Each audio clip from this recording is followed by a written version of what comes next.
Shalom, amados, les habla su hermano Yehoshua Ben Yaakov de la congregación sefardí Ben Yaakov. Agradezco al Eterno por la oportunidad que me da de compartir esta parashá. Agradezco al Eterno porque siempre es bueno poder conectarse con la Torá, poder ser luz, enseñar, y más allá de poder enseñar, realmente cada vez que uno se conecta para buscar una enseñanza y compartirla, es realmente de edificación para, para nuestra vida, para mi vida. Bendecimos la vida del rabino Jacob Nemer. Gracias por la oportunidad, rabino. Y bueno, comenzaré en esta oportunidad con la parashá Tazria. Algo complejo de pronunciarlo, pero ya ustedes en sus manos tendrán el cómo se escribe, ¿no? Y comprobarán la pronunciación. Tazria. Tazria. Tazria, en el cual se encuentra en Levítico 12:2 al 13:59. Y bueno, una parashá bastante compleja como todas, pero con la ayuda del Eterno y de sus herramientas que me ha permitido tener, de mi Biblia de estudio, compartiré algunas enseñanzas al respecto. En el capítulo de Tazria describe las aflicciones de la piel y revela la causa de estas aflicciones. La mayoría de la gente es cuidadosa con lo que entra en la boca, pero ¿cuántos son cuidadosos acerca de lo que sale de la boca? Lo que decimos puede ser tan negativo y destructivo como la mala comida, que es como lo es para nuestro cuerpo. En arameo, la palabra lepra, tazra, se correlaciona con la negatividad verbal, como el habla malicioso, el lashon hara. Pero la negatividad en el habla no se limita a lo que decimos como tal. También puede relacionarse con lo que no decimos, lo que escuchamos, inclusive con lo que no escuchamos o lo que nos hacemos los locos. El hecho es que la mayoría del tiempo hablamos, pero no escuchamos a lo que los demás están diciendo. Así como el castigo es aplicado al hombre por hablar maliciosamente, así castigado debido a que pudo haber pronunciado una buena palabra y no lo hizo. Veamos un ejemplo. Una vez un rabino fue invitado a dar un sermón antes de la lectura de la Torá en el templo. Sin embargo, él estaba muy cansado y sentía que no tenía la fuerza para cumplir. Aún así, no quería decepcionar a las personas que lo habían invitado.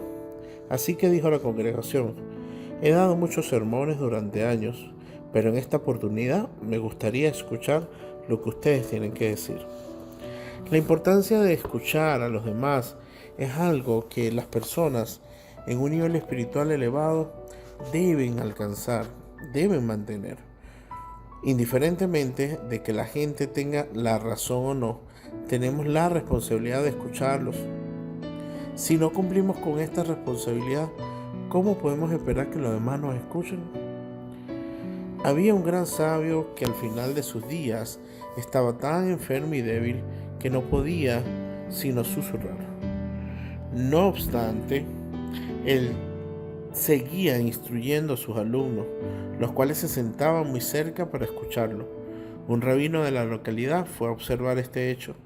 Vio al gran maestro susurrando, a veces durante horas, y a sus estudiantes inclinados para escucharlo. No lo entiendo, le dijo el rabino a uno de los estudiantes. En mi templo, si hablo más de 30 minutos, quieren bajarme del púlpito.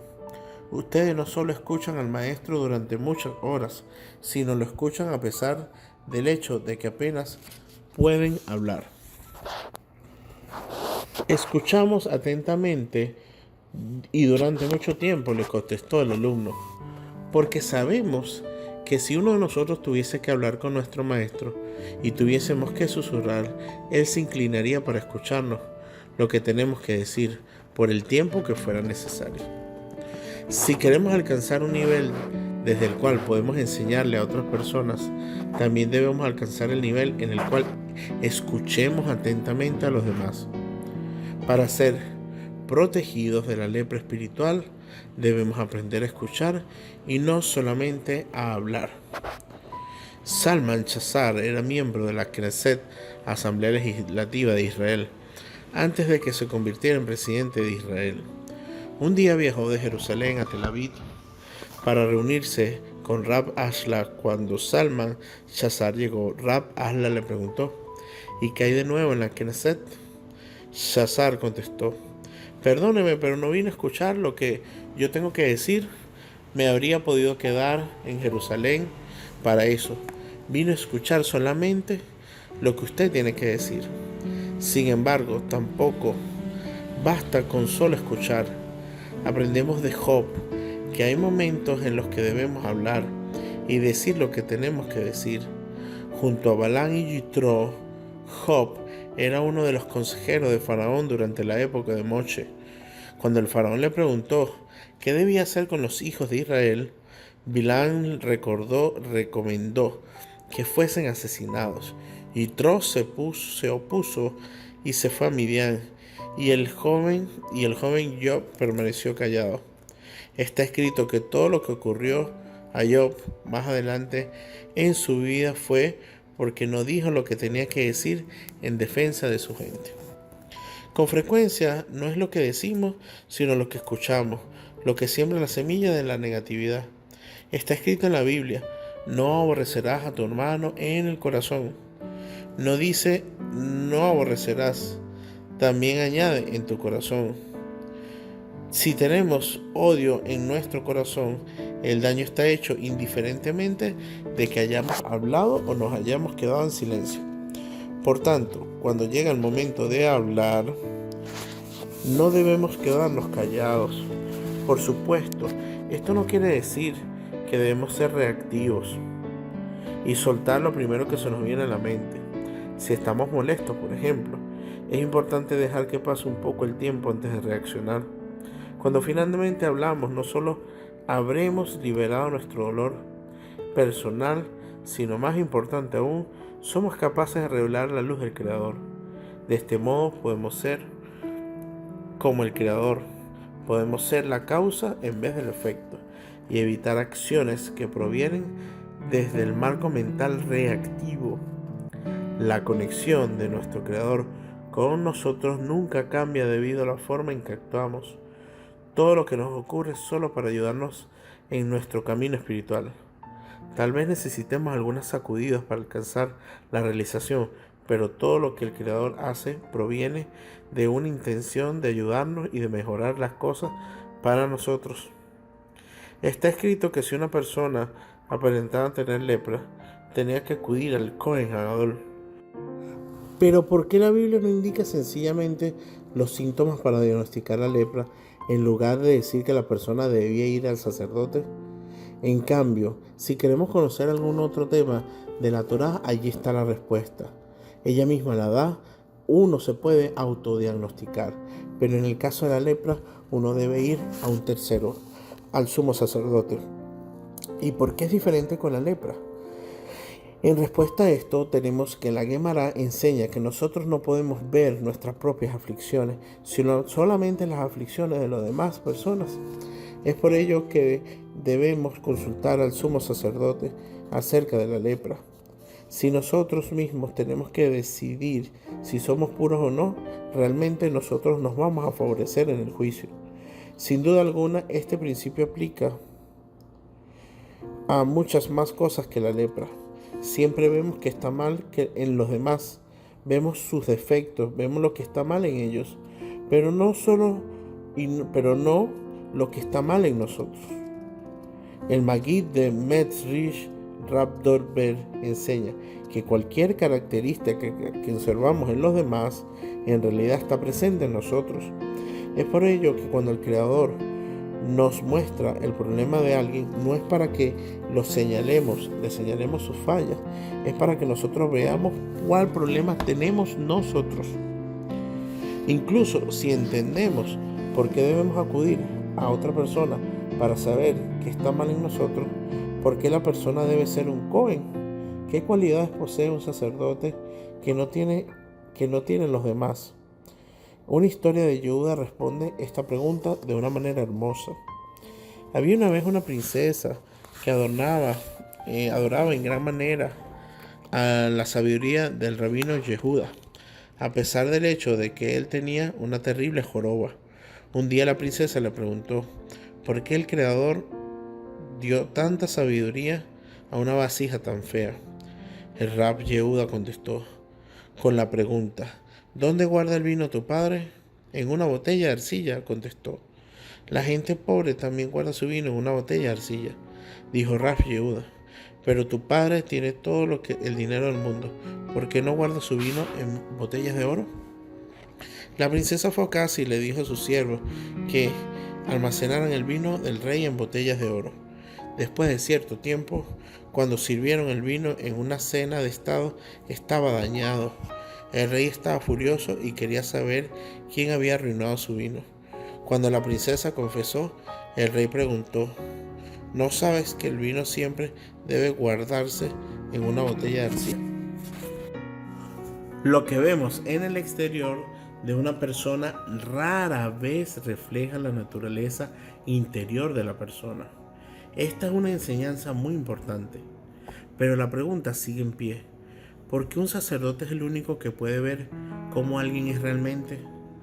Consideremos lo siguiente. Un hombre muy versado una vez se quejó con su rabino diciendo que las personas que iban al templo en Shabbat estaban llenas de orgullo y pensaban sobre sí mismas. Para su sorpresa, el rabino le dijo: tal vez tú también estés lleno de orgullo. Se dice que en el templo sagrado había una especie de espejo en el cual no solo se podía ver la persona física, sino la espiritual. En nuestros días, dado que el templo sagrado no existe, esa función de espejo espiritual es cada una de las personas que están alrededor de nosotros. Lo que vemos en los demás en realidad está en nosotros. Es por ello que está escrito en la Torá que uno debe acudir a un Cohen. El Cohen que revisaba la presencia de lepra en la persona se revisaba a sí mismo primero. Si él no se revisaba con absoluta verdad y desprendimiento, no probará ser un honesto para los demás.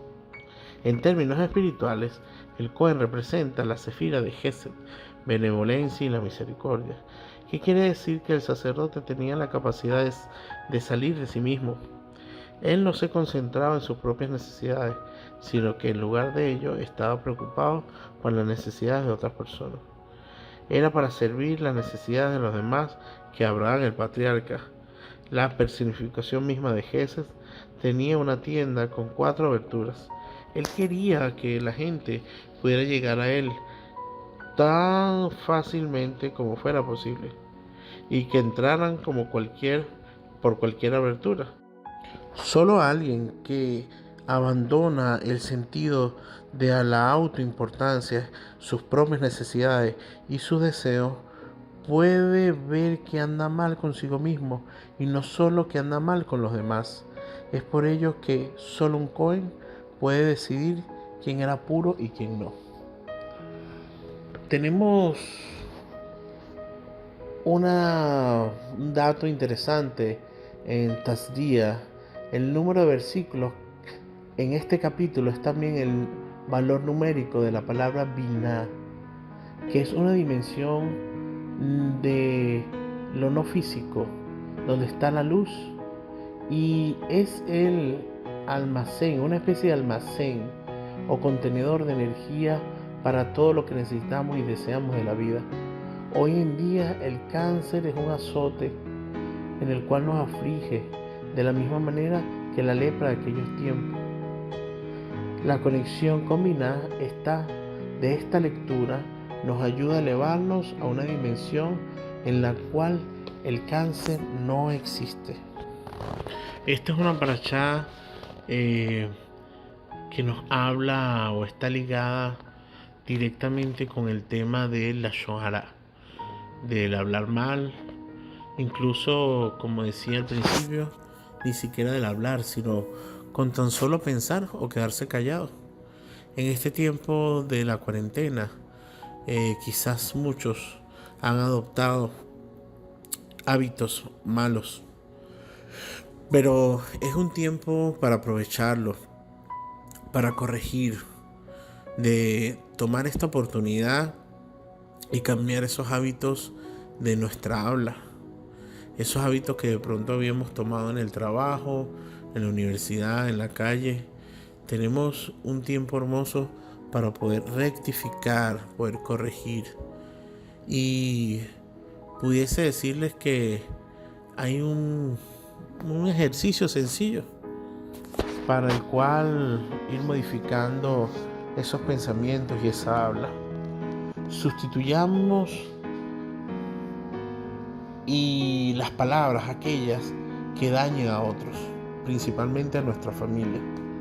Ejemplo, si tienen hijos y de pronto son intensos, no les digan fastidiosos, no les digan algo negativo, sencillamente denle gracias a Dios porque tienen un hijo intenso. Pueden colocar el sinónimo que ustedes quieran, pero no los maldigan, no digan una palabra negativa sobre sus hijos. Es cierto que a veces están ellos luchando con su yetzer hará, su inclinación al mal. Están ellos en un proceso, bien sean que sean niños o más grandes. Todo ser humano tiene ese proceso de lucha con la parte negativa, con nuestra inclinación al mal. Declaremos sobre ellos bendición, declaremos sobre ellos palabras bonitas, porque si seguimos afirmando palabras negativas en ellos, son palabras que, aparte de crearse como una realidad, crearse vida en ellos, internalizarse en la vida de ellos, eso nos será contado como un lashon hara, como un habla mala, como un habla maligna. Y ya vemos en esta parashá las consecuencias. El Señor actúa de manera hermosa, nos da oportunidades de oro. Fíjense cómo al haber lashon hara había una clave, algo que evidentemente el conocedor de la Torá podía tomar para corregir, que era el moho, o era lo que nosotros llamamos moho en las paredes, que llamamos espiritualmente en la Biblia se llama lepra en las paredes, pero que es esas manchas en las paredes, productos de la humedad, y que bueno, muchas veces se los asignamos a que es un tema del friso, del clima, etc. Pero la Torá dice que si hay manchas en las paredes, hay un tema de lashon hara en tu vida. Posteriormente, si no corregías, esas manchas pasaban a la ropa. Y si la persona no entendía el mensaje de advertencia, esa lepra pasaba al cuerpo. Entonces, revisemos sin juicio, sin castigo, sin sentirnos mal. Tenemos la oportunidad de corregir en la lashon hara, por supuesto. En este tiempo de coronavirus, ¿te has contaminado con lo que dicen las redes sociales? ¿Has afirmado todo lo que dicen en las redes sociales? Donde maldicen a los gobernadores de los países, donde piden cada consecuencia o cada cosa mala para la vida de ellos. Y nosotros no estamos llamados a ser luz del mundo, porque nosotros nos declaramos una palabra de vida para estos gobernantes del mundo entero y confiamos que el Eterno puede hacer sobre ellos una buena obra. Y adicionalmente o juntamente con ese milagro de hacer la obra en ellos, estamos haciendo corrección a nuestras vidas y siendo sinceros delante del Eterno, diciéndole que sí, hemos cometido ese error, hemos cometido lashon hara, pero que aprovechamos su oportunidad, la oportunidad de su benevolencia, de su misericordia, para poder corregir ese error de nuestras vidas. Espero que este tiempo sea productivo para cada una de nuestras vidas y podamos aplicar las enseñanzas de nuestro Padre Eterno, todas esas enseñanzas que nos dice en su Torá. Shabbat Shalom.